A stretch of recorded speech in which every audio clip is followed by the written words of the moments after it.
ขอจะถามมาที่นี่อันว่าเรื่องเงินสมทบเรื่องซื้อที่ซื้อทางนี่เพิ่นมาแจ้งทั้งบัดทั้งมวลอะไรเท่าไหร่แล้วบ่ฮู้บ่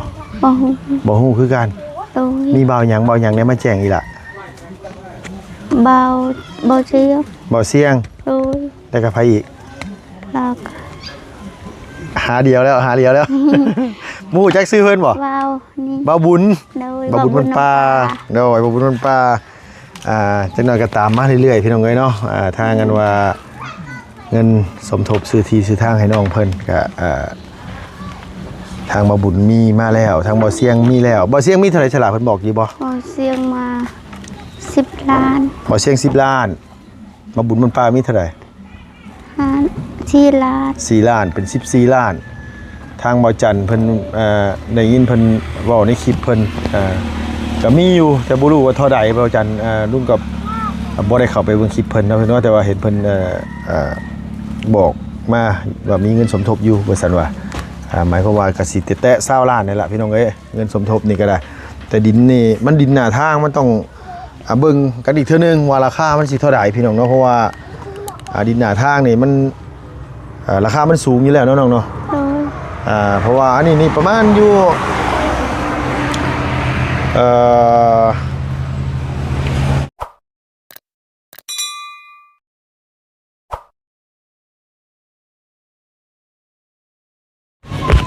ใส่เลยหามก่อนโอ้ยมันคือสิพ่อสมทบมีเงิน200,000 กีบนึงอันนี้เอาผู้สั่งมาเฮ็ดมาสร้างน้ำเขาได้โอ้อยู่พี่เนาะเบิ่งเป็นยังไงเนาะโดยไประบบเสียงโดยโอเคเดี๋ยวพ่อกันป้าพูดพี่น้องเอ้ยหลานนอนปะบ่สบายไปจักขนาด1 2 3 4เงินจำนวน4 ล้านกีบเนาะพี่เนาะเปิดมาพร้อมเงินพร้อมทองเลยมื้อนี้โอ้ยคือสิหมานอยู่ดอกพี่น้องเอ้ยมื้อนี้ก็ได้พอดีว่ามื้อนี้ก็เวียนมาหาทางน้องห้างพี่น้องเอ้ยเพิ่นสิมาเบิ่งที่เบิ่งทางน้ำกันเรื่องนี่แหละเนาะพี่เนาะบ่เสียงว่าอยากเปิดสมทบซื้อที่ซื้อทางให้ทั้งน้องเพิ่นว่าซั่นว่า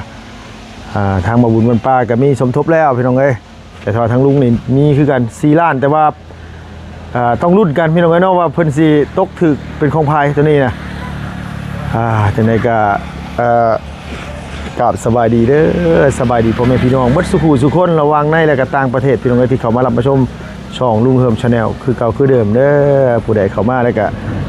ขอให้อยู่ดีมีแห้งเบิดสุทานเนาะพี่เนาะไปพี่น้องเอ้ยไม่ว่าจะสิเข้าไปหาทางน้องเพิ่นทาง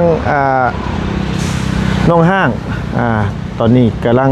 เป็นกระแสอยู่เนาะพี่เนาะพี่น้องหลายคนก็ติดตามอยากให้ทางน้องเพิ่นมีเฮือนมีซ่านมีที่อยู่ที่อาศัยพอได้สนเศร้านี่แหละพี่น้องเอ้ยบ่กว้างก็ขอให้มันพอได้ปลูกเพื่อนปลูกตูบอยู่เนาะอยู่กับปู่กับย่ากับบางเทื่อมันอยู่กันหลายคนแล้วมันบ่ถึกบ่ต้องกันบางเทื่อมัน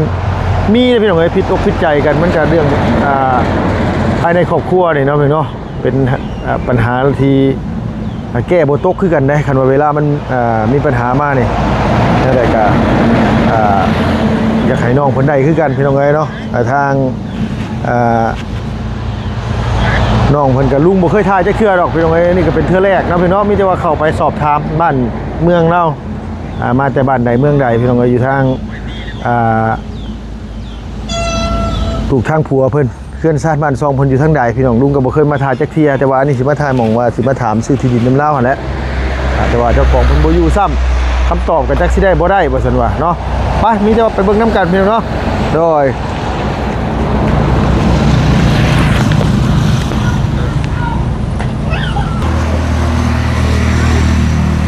ไปพี่น้องเอ้ยเนาะมีแต่ว่าลุงสิเข้าไปสอบไปถามทางน้องเพิ่นก่อนพี่น้องเนาะเรื่องเงินสมทบซื้อที่ซื้อทางมีผู้ใดมาแจ้งแน่แล้วพี่น้องเอ้ยอันนี้ก็คือซีเมนต์เฮือนเจ้าของที่เพิ่นพี่น้องเนาะแต่ว่ามื้อนี้เพิ่นบ่อยู่หรือว่าใดพี่น้องเอ้ยคือมีจิรีอยู่ไปหัวไปสวนไปกลมันกล กล้วยเบิ่แล้วบ่จักเนาะพี่เนาะมิดจิลีเลยมื้อนี้เอ้ยเนาะ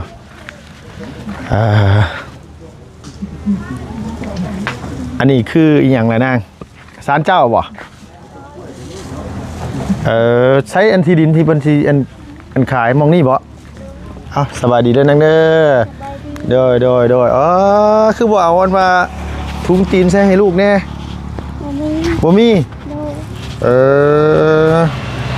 ทุงตีนก็บ่มีซ้ำบ่สบายบ่ตัวบ่สบายบ่ คอยก็เป็นไข้คอยเป็นไข้ เดี๋ยวขออนุญาตนิบไม้ให้อ้ายนะเดี๋ยวนะโดยน้องเพิ่นบ่สบายเลยพี่น้องเอ้ยเป็นไข้ยังเป็นไข้หวัดใหญ่นี่บ่ โดย จักมือล่ะ ช่องช้ำมือแหละ 2-3 มื้อแล้ว โอ้ย อ๋ออันนี้นี่คือเจ้าของเฮือนที่เพิ่นที่อยากขายดินนี้ โดย แล้วบัดทีนี้น่ะราคานี่เพิ่นได้ว่าเพิ่นเกินมายังนางว่าเท่าใดแล้ว ราคาบ่ฮู้จัง แต่เพิ่นจะขาย โดย อ๋อแต่ว่าราคาเพิ่นยังบ่ทันได้เว้ามา โดย ว่าเท่านั้นเท่านี้เอ้าอันว่าลุงขออยากถามเนาะอีหล่าเป็นคนบ้านใดเมืองใด เวลานี่ เจ้าน่ะ คอยกับบ้านปลาไหล บ้านปลาไหลเมืองนอง โดย ทางขึ้นบ้านสางนี่บ่ โดย แม่นบ่อ๋อโดยอันขึ้นภูหั่นบ่ ขึ้นภู ขึ้นภูมันสิมีทางขึ้นภูลุงขึ้นไปเคยไปซื้อหมูอยู่ตะกี้หมูหลายบ่บ้านตัวแม่นว่าหมูหลายเนาะ โดย แม่นละพี่น้องไปกับอันว่าพ่อของอีหลาเลียอยู่บ้านสางเอาไปที่นี่โตมาได้ผัวอยู่บ้านนี้บ้านสะแล้วนี้เนาะ โดย อ๋อใช้เฮือนลูกคนผัวอยู่ไสนาง อยู่พุ่น ล้างพุ่นบ่ โดย อยู่กันจะคนละเนาะ น้ำลายเลย หลายคนมีไผ่มาอยู่เฮือนนี่จะคนแบบว่ามีลูกไผ่เพิ่นมาอยู่รวมกันจะคน ลูกก็ลูกอายเมียคอยนี่ ดอย พวกเจ้านี่มา6 คนนะ 6 คนป้าเขามือ1 มือหรือ2-3 เทื่อเพิ่นเนาะเฮ้ยเนาะหลายคนอยู่กันหลายคนเพื่อนครอบครัวใหญ่บัดนี้น่ะคืออันว่าฟังท่านเอาหญ้าเจ้าบ่มีดินบ่อยู่พุ่น บ่มีแต่บอนเฮาตากระตุกนะ เจ้าตั้งกระตูบอันใดเจ้าตั้งตูบอยู่ไส อยู่พุ่น อยู่ในพุ่น โดย ว่าไงว่าหญ้าเจ้าบ่มีดิน โดย อันนั้นฟังเท่านั้นคือเฮือนหญ้าเพิ่นเพิ่นว่าหม่องกกกระทันหน้ารถมาบุญนี่ได้ซะอันนี้ดินไผซะนาง ดินพุ่น อ๋อดินเฮือนหลังนี้เนาะ โดย เอาอันทั้งปลากล้วยพี่บ่แม่นบ่ของหญ้าเจ้าบ่แม่นบ่นะ คงยาก แต่มันเป็นห้องบ่น่ะหรือว่าเป็นหยัง เป็นห้อง เป็นห้อง โดย อ๋อเวลาฝนตกมาเนี่ยมันอยู่บ่ได้ อยู่บ่ได้ คันเฮาถมได้บ่นางคันสมมุติถมดินอหยังซี่นะ คุมดิน โดยเอาดินมาถมอหยังซี่นะ มันสิได้หมอน้ำท่วม อ๋อน้ำท่วมเวลาฝนตกมาน้ำท่วม โดย มันอยู่บ่เป็นเนาะ โดย เอาปัจจุบันนี่คือเจ้าน่ะอยู่กระตูบแยกต่างหากบ่ถือว่ากับญาติที่ว่าได้ ค่อยก็ยัง ยังบ่ทันได้แยก โดย ยังอยู่น้ำยาอยู่ โดย อ๋อแล้วผัวเจ้าเฮ็ดเวียกเฮ็ดงานหยังนั่นล่ะ พอเฮ็ดงานยัง เอาบ่เสียงคือว่าเราเป็นครูสอนเด็กน้อยซั่นตอนนั้น บ่ บ่แม่นเนาะ บ่แม่น มี มีแต่เฮ็ดให้ เฮ็ดให้ โดย อันนั้นถุงตีนนี่น้องจักเดือนแล้วนี่นะลูกตัวนี้ 6 เดือน 6 เดือน โดย มียิ่งผู้ชาย ผู้ชาย เจ้าก็บ่ซื้อถุงตีนมาใส่เพิ่นแน่ บ่มี ตัวคือบ่ใส่เกือบ บ่มี บ่ว้าวอีหลีห่างเกือบใส่ก็บ่มีบ่ลูก โดย เอ้ย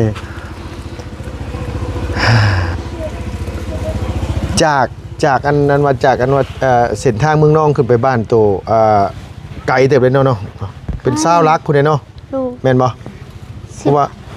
15 เพราะว่าลุงเคยไปจนสุดพุ่นแหละบ้านนั้นโตชื่ออหย่างว่าลุงฮู้จักอยู่นะชื่อบ่าวอหย่างว่าลุงก็ลืมชื่อแล้วแหละพี่น้องเอ้ยลุงบ้านน้องเพิ่นนี่แหละอยู่ทางพุ่นแหละบ้านไม่เฒ่าของลุงเลียแล้วชื่อหยังวะ ลืมไปละก็สิเป็นรุ่นอ้ายนางอันนี้อยู่อยู่บ้านปลาไหลเนาะอยู่เมืองนองพี่น้องเอ้ยขึ้นไปทางพุ่นแหละใกล้ๆอันว่ามันเลยบ้านตู่ไปแล้วมันทะลุไปฟังงั้นมันสิเป็นบ้านพุ่นมีขึ้นมานาง มันชะลุพุ่น ทั้งทะลุทั้งพุ่นเนาะบ้านนี่ยังว่าบ้านมันเลยบ้านตู่ไปแล้วมันเป็นบ้านยัง ฮอดแต่บ้านคอยนี่ แม่นมันฮอดไปบ้านเจ้าเลยมันสุดบ้านเจ้าไปอีกมันข้ามดงไปพุ่นนะครับดงพุ่นบ้านนี่ยังนะลุงลืมเลยบ้านนี่ยังสิว่าอยู่ในเหวขนาดอยู่ในว่ามัน บ้านละกึม นั่นแหละมันเลยบ้านเจ้าไปเนาะขออยากถามคือห้างนี่กับผัวนี่ฮู้จักกันได้จังไดได้ พวกก็ไปลิ้น ผัวตัวนี่ไปเล่นอยู่พุ่น โดย ปอคือคุยกันทางโทรศัพท์หรือว่าบ่ได้คุยกันเลย บ่มีโทรศัพท์บ่มีสัญญาณ บ่มีสัญญาณ โดย คือตั้งใจไปเล่นหรือว่าเราไปเฮ็ดเวียกเฮ็ดงานอะไรอย่างสินะ ตั้งใจไปเรียน ตั้งใจไปเล่นผู้สาวนี่นะ โดย ป้า ไปแล้วพ่อกัน ตอนตัวเอากับเราตัวอายุเท่าไหร่ ใครบ่ฮู้ บ่ฮู้ซ้ำตอนนี้ตัวอายุเท่าไหร่ตอนนี้ ใครบ่ฮู้ ยังบ่ฮู้คือกัน โดย มาอยู่ร่วมกันจักปีแล้วกับผัว 2 ปีแล้ว 2 ปีแล้ว เห็นในคลิปบอยเสียงพี่น้องเอ้ยมื้อนั้นอุ้มลูกให้เมื่อบ้านว่าซั่นว่ายามนี่แต่รถจักรก็ยังไปบ่ได้ในบ้านตัวเนาะ รถจักรไปได้รถนี่ไปบ่ได้ รถอันนี้เนี่ยขึ้นผู้นี่ก็ขึ้นบ่ได้แล้ว บ่ได้แล้วเพราะว่าทางลุงพี่น้องเอ้ยไปตอนนั้นน่ะโครงการเพิ่นเฮ็ดท่อนี่เฮ็ดท่อเฮ็ดท่อนี่เดี๋ยวน้องๆเนาะที่โครงการเพิ่นไปตอนนั้นไปเฮ็ดท่อแจกแม่นบ่ที่บ้านโตลุงยังจำได้อยู่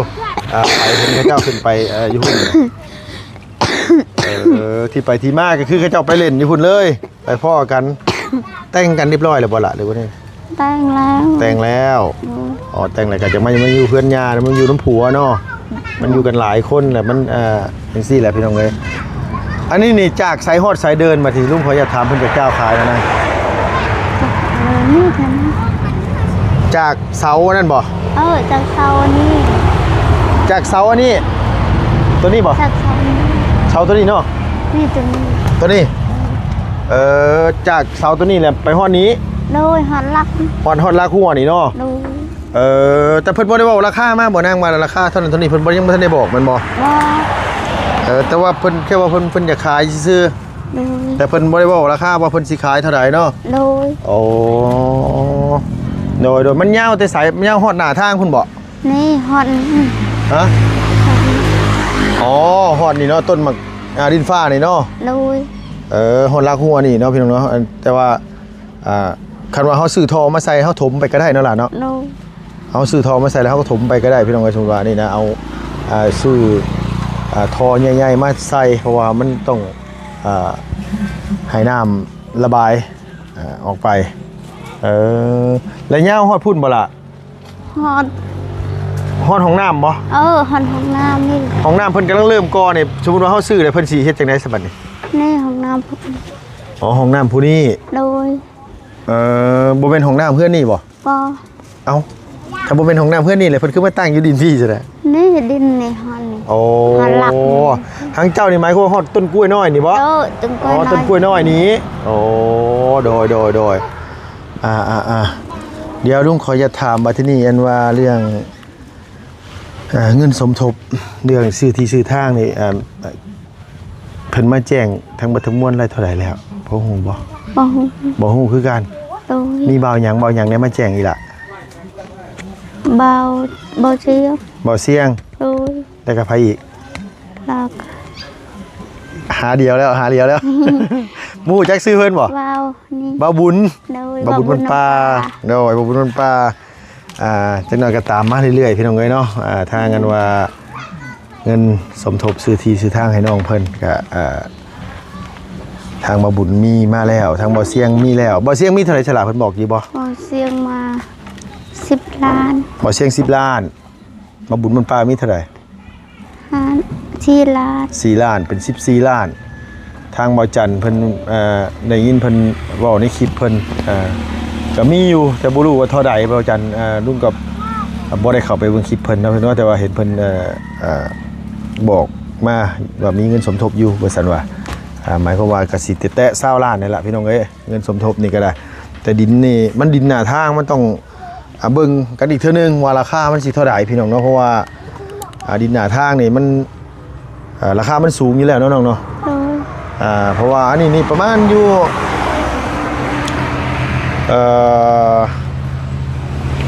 บ่ฮอด10เมตรซับทางกว้างนี่แต่ว่าทางยาวนี่ก็ประมาณอยู่10ปลายเมตรเนาะน้องเนาะโดยคันสมมุติว่าเฮาถมออกไปพุ่นเลยนี่ออกไปมาที่นี่สมมุติว่าเฮาซื้อเนาะลุงขออย่าถามอันนี้คือปัญหาอยู่พี่น้องเอ้ยศาลเจ้านี่เฮาต้องย้ายออกบ่โดยทุบออกเลยเนาะเพราะว่า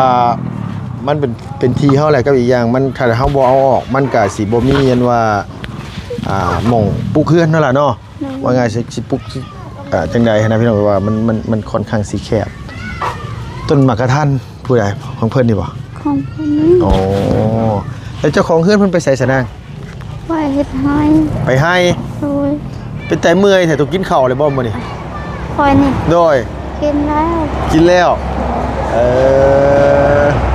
เบิ่งส่งเมื่อยๆพี่น้องเอ้ยไปมีแต่ว่าข้ามทางไปพุ่นไปล่ะปะ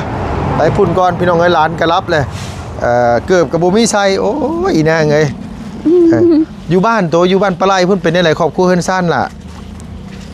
ครอบครัวทุกบ่แม่คอยฮะสบายดีเด้อบ่บุญเด้อน้องเพิ่นก็เว้าคอยบ่บุญเด้อสมกับคนตัวน้อยอยู่ได้ล่ะเว้าถึงเลยก็ได้บ่นางเพื่อนตัวอยู่บ้านปลาไหลหลังซ้ำใดหลังน้อยหลังน้อยซ้ำบ่หลังนี่ชำลังคูโอ้ยสำหลังนั่นสำหลังแพร่วัดน่ะเนาะรถเลยทางรถเด้อ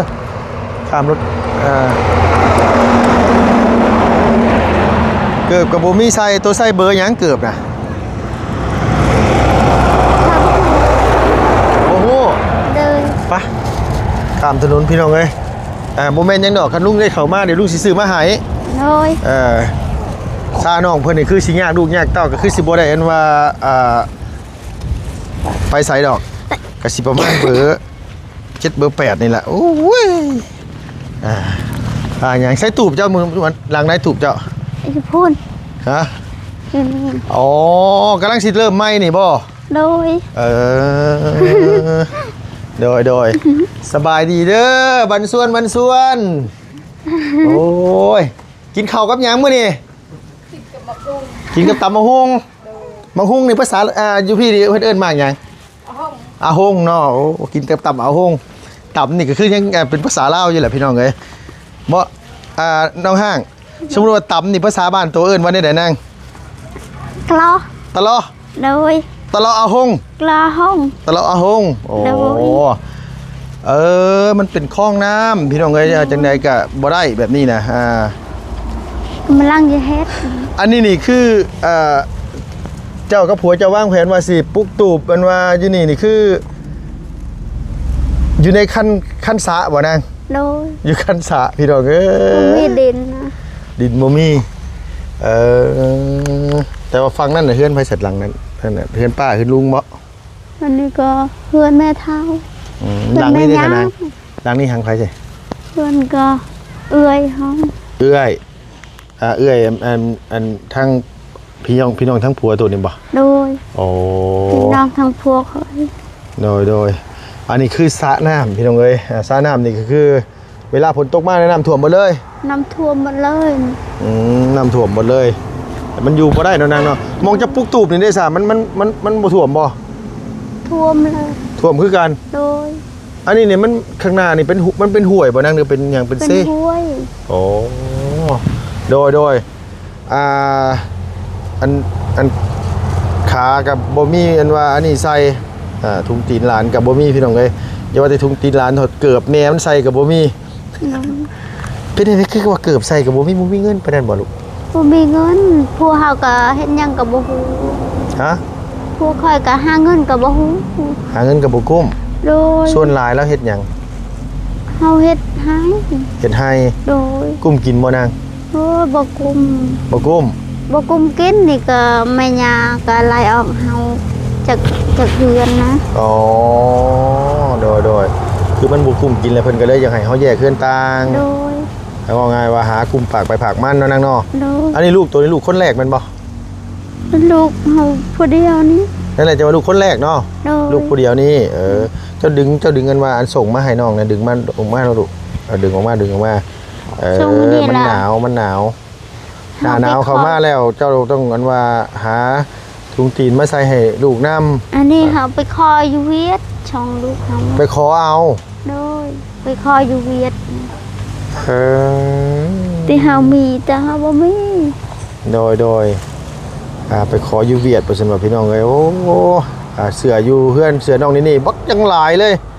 เสืออันว่าน้องนี่อยู่เพื่อนหันคันว่านี่เสียมาให้น้องเพิ่น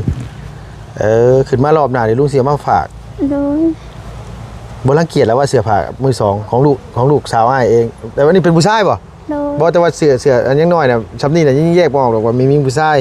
เพราะมันใส่ได้กันได้เพราะว่าทั้งนี้ทั้งนั้นก็คือลุงก็เอาของพี่น้องเพิ่นฝากมาแต่อันนั้นผู้พี่น้องเลยชำนี้ยังบ่ฮู้หรอกว่าใส่ชุดมียิงผู้ชายแล้วนางเนาะเพิ่นยังน้อยอยู่แต่ว่าใส่นํกันได้น้องนี่ก็ใส่แบบนี้แหละตะกี้ลูกตัวก็เป็นไข้ โดย เจ้าก็เป็นไข้จักมือเลยเป็นไข้นะ โอ้จากมือช่องทำมือสิคน ทางกันว่าพอน้องกะไปทางไหนมื้อนี้ผัวตัว ไปตัดไม้ ไปตัดไม้ โดย มาเฮ็ดอันนี้บ่ โดยมาให้ด้านนี้ ตัวเฮ็ดคือเฮ็ดน้อยแท้เฮ้ย บ่มีชื่อไหม อ๋อว่าง่ายว่าเฮาบ่มีเงินก็เฮ็ดซับนี้ก่อนพอได้อยู่เนาะก็สิมุงหยังคือมุงสังกะสีหรือสิมุงหยังล่ะ สังกะสีเฮ็ดสังกะสีเก่านี่ เอาสังกะสีเก่านี่มุง โดย ผัวเจ้าอายุจักปี 18 ปี 18 ปียังเป็นวัยรุ่นอยู่ได้แล้วเนาะพี่น้องน้องเพิ่นนี่ยังลุงเสือเลยว่าบ่ฮอด17 18ดอก ข้อยก็บ่ฮู้จัก เจ้ากับผัวเจ้าไผอายุหลายกว่ากันคิดว่า เฮาบ่ฮู้ บ่ฮู้ ตัวได้เข้าโรงเรียนบ่ บ่ บ่ได้เข้าเลย บ้านข้อยก็ตอนข้อยเป็นชาวบ่มีโรงเรียน แต่บ่มีโรงเรียน อันนี้ก็มี โดยอยู่บ้านเจ้าน่ะครอบครัวตัวมีพี่น้องกันจักคนลูกล่ะ 5 คน ตัวเป็นคนที่เท่าใด ค่อยเป็นที่3นั่งที่4 ตัวมีเอ่ยจักคน เอ้ยค่อยก็3คนนั่ง2คนครับโอ้ 2คน เอ่ยได้2คนมีอ้ายนำบ่ อายค่อยก็เอาผัวแล้ว เอาเมียแล้วผู้หนึง โดย อ๋อหมายความว่าตัวเป็นคนที่สี่ โดย แล้วตัวมีน้องอีกผู้หนึงบ่ น้องค่อยอ๋อโดยเกือบใส่กับบ่มีสิประมาณเบอร์7เบอร์8นี่ล่ะสิลุงซื้อมาให้เด้อ โดย ทางทีมงานเขามาแจ้งข่าวดีน้องเพิ่นพี่น้องเอ้ยมีแต่ว่าน่าเห็นใจอยู่น้องเสื้อผ้าใส่กับบ่มีมาไกลบ้านไกลเมืองพร้อมมาแต่เมืองนอกพุ่นบ่ได้เป็นว่ามาแต่เซโปนนะพี่น้องเอ้ยน้องเพิ่นมาแต่เมืองนอกเอานุ่มนี่นุ่มเพิ่นกินนุ่มหยังลูกล่ะ นม นุ่มกระป๋อง มาไหม นุ่มผงบ่ โดย โอเคกินนุ่มผงโอเค อั อน ยู่ นี้ก็เบาเจียงชื่อหามาให้ บ่เสียงซื้อเขามาให้ โดย โดยตะกี้น่ะกินนุ่มโตบ่ บ่ กินนุ่มผงตลอด โดย เป็นนุ่มผงยี่ห้อหยัง คน บ่ฮู้ โอ้โห เอาตอบง่ายๆได้บ่ฮู้เนาะอันนี้เฮือนไฟสลาหลังนี่ลูก เพื่อน ลูกกับเจ้าบ่ บ่เพื่อนคนนี้ โอเคมีแต่ว่าเดี๋ยวลุงเข้ามาใหม่อันเดี๋ยวลุงซื้อเกิบมาให้เด้อ โดย บางเทื่ออาจสิซื้อถุงตีนมาให้หลานนำพี่น้องหนาวซ้ำหน้าเข้ามาได้นี่นะเสื้อผ้าเพิ่นมีจักโตก็พูดนิดหน่อยนี่ 2-3 ตัว4ตัว 3-4โต โดย เอาไม่พ่อลุงมาเอาสบายดีป้าลุงเด้อนัง ส เด้อบ ายดีเด้อ โดยพายผู้แขนน่ะบ่ต้องใส่หลายแล้วลูกเด้อนี่พายผู้แขนตัวนี้แก้ออกแน่ โดยแก้ออกเนี่ยเพราะว่ามันเวลา อันนี้เลยเสื้อโลกมันหลายเขาเลี้ยงเด็กน้อยเลี้ยงลูกน้อยเลยเขาบ่จำเป็นต้องผูกหลายผูกเส้นหนึงก็พอผูกหลายเลยมันมีเสื้อโลกติดหลาย เวลามือเขาเปียกเวลาเขาล้างมือล้างอย่างมันเปียกแมันบ่มันเปียกเลยเสื้อโลกก็อยู่หั่นเดี๋ยวมันสิไปติดลูกติดเต้าบางเทื่อตัวบ่สบายแล้วก็ตัวไปเอามือต้วยอยู่หั่นมันก็ติดมาเลยซื่อ แก้ออกนั่นล่ะเด้อเอาเหลือเส้นหนึงพ่อเอามาเส้นกับผูกไหมเส้นเก่ากับแก้ออก อันนี้คือแบบโมเมนต์ยังดอกพี่น้องเอ้ยเพราะว่ามันเขาผูกหลายๆแล้วมันเชื้อโรคมันอยู่ในห่านเขาล้างมือล้างตีนบางทีเขาเห็ดอยู่เห็ดกินคั่วไก่คั่วกาคั่วในอยู่ในกินเลย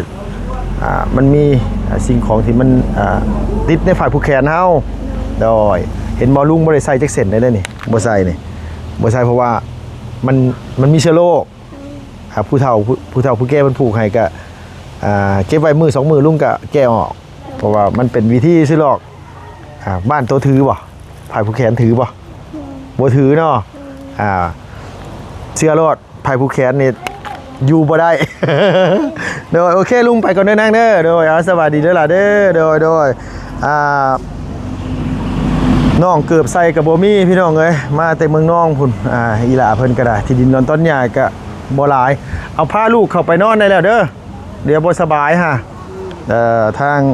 หลานเกือบสิใส่กับบ่มีทางลูกชายเพิ่นก็เป็นไข้เป็นหนาวอยู่เอาพี่น้องกำลังแรงใจน้ำกันทางอีหล่าเพิ่นให้เอาหอกอยู่บ่สบายเพิ่นสั่นว่าเนาะนี่ก็ตามแต่นะพี่น้องหวังว่าเพิ่นสิแบ่งให้ปันให้หวังว่าเพิ่นสิขายบ่แพงจะได้ขอบคุณหลายๆขอบคุณขอบใจผู้ใหญ่เบิดสู่ทองทางเด้อที่เขามาสดซอยอีหล่าเพิ่นเงินสมทบน้ำกันเนาะขอให้บุญคำน้ำสู้ขอให้ร่ำให้ด้วยทางผู้ใหญ่เบิดสู่ทางนะพี่น้องสำหรับคลิปนี้ไปแล้วพี่น้องบ๊ายบายสบายดีเด้อพี่น้องเด้อ